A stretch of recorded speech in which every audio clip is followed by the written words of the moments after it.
All right, let's dive into Sosua in the Dominican Republic. Sounds good. You want the inside scoop on the nightlife, beaches, that kind of thing, yeah? Yep, and luckily we've got this awesome blog post from an American expat who's been living there for years. Oh, nice.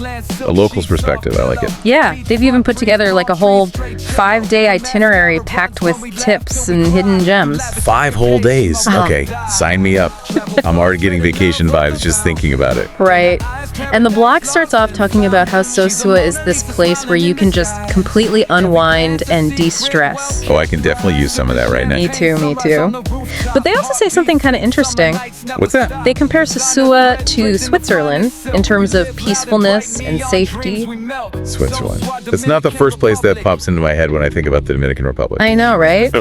Makes you wonder what it is about Sosua that gives them that Swiss vibe. Yeah, for sure.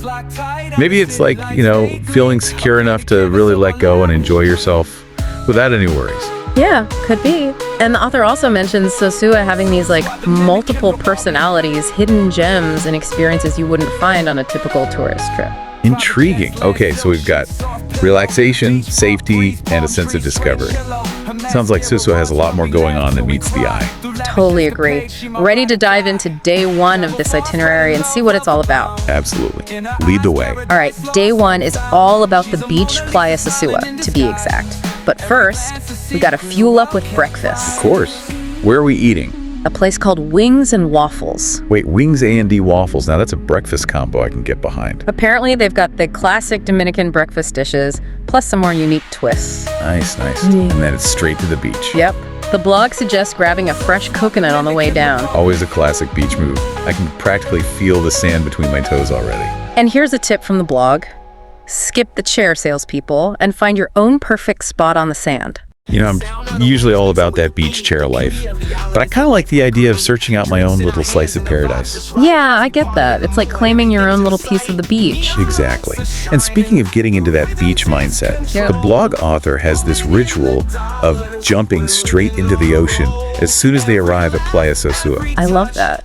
Kind of like a symbolic washing away of stress and worries, right? For sure. And, there's something about the ocean that just makes you feel good. Oh, absolutely. It's like a total reset for your mind and body. Couldn't agree more. But, okay, all that ocean dipping is going to work up an appetite. Right. What's for lunch?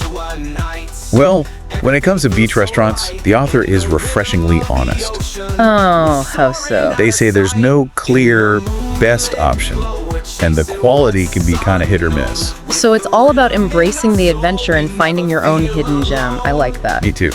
Adds a bit of excitement to the dining experience. Totally. Although they do recommend checking out a place called Diversity. Seems fitting given all this talk about Sosua's multiple personalities, right? Right. Diversity. I love it. What's on the menu? Not sure about specifics, but after lunch, it seems like the afternoon is all about enjoying whatever beachy bliss your heart desires. Ah, sounds perfect. Yeah. Just soaking up the sun, maybe taking a dip in the ocean every now and then. Exactly. Or you could get a massage right there on the sand, or try some fresh oysters. Ooh, fresh oysters now you're talking. Right. Oh, and they mentioned this unique fruit called Spanish limes. Apparently they taste like candy. Interesting. I got to try those. And if you're feeling more active, there are always water sports. Oh yeah, like what? Jet skis, banana boats, even glass-bottom boat tours to check out the nearby reefs. Okay, that sounds amazing. But after all that sun and activity, I'm definitely going to need a drink. Well, you're in luck.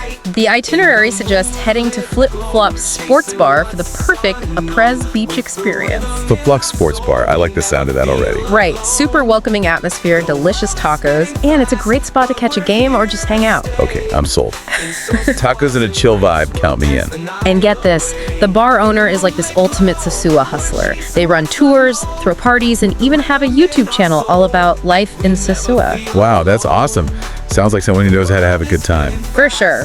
But for dinner, we're stepping things up a bit. The blog recommends Dolce & Sapori, known for consistently good food, excellent service, and wait for it air-conditioned seating. Oh, bless them. After a day in the tropical heat, that air conditioning is going to feel like heaven. Right. And if you're feeling lazy, they mention a food delivery app called Comida, so you can just have a delicious meal delivered right to your hotel or villa. I'm really digging the balance in this itinerary.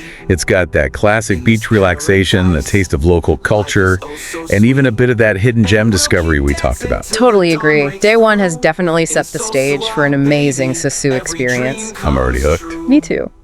Let's take a quick break and then we'll dive into day two. Sounds good to me. I can't wait to see what other adventures await. So day two, are you ready for an adventure? Oh, absolutely. Bring it on. All right. Day two kicks off with an ATV adventure, taking you off the beaten path and right into the heart of the island. Okay, now we're talking. ATV action, I'm in. Yeah, the blog author makes it sound pretty epic. Like what kind of terrain are we talking here? Think like village paths, mountain trails. They even mention river crossings. Wow, sounds like a real off-roading experience. Oh yeah, they specifically say to wear clothes you don't mind getting dirty, maybe even a little wet. Okay, good to know. I'm already picturing the GoPro footage. Right. And they also mention bringing a bandana for the dust. Practical tip for sure. Yeah, wouldn't want to be choking on dust the whole time. Oh, and what about Mama Juana? I remember they mentioned that in the blog. Yes, Mama Juana. A true taste of Dominican culture. I've heard it's quite an experience. What's the deal with it? Well, most ATV tours include a stop at a local bar or like a roadside stand where you can try it. Okay, so it's like a built-in part of the experience. Pretty much. And the blog author just says go for it, try it at least once. I'm always up for trying new things, especially when it comes to local drinks. Me too. But all right, after a day of adrenaline-pumping ATV action, it's time to experience the Sosua nightlife. Yes, I've been waiting for this. What's the scene like? The author describes it as adventurous, but still incredibly safe. Safe, that's good to know.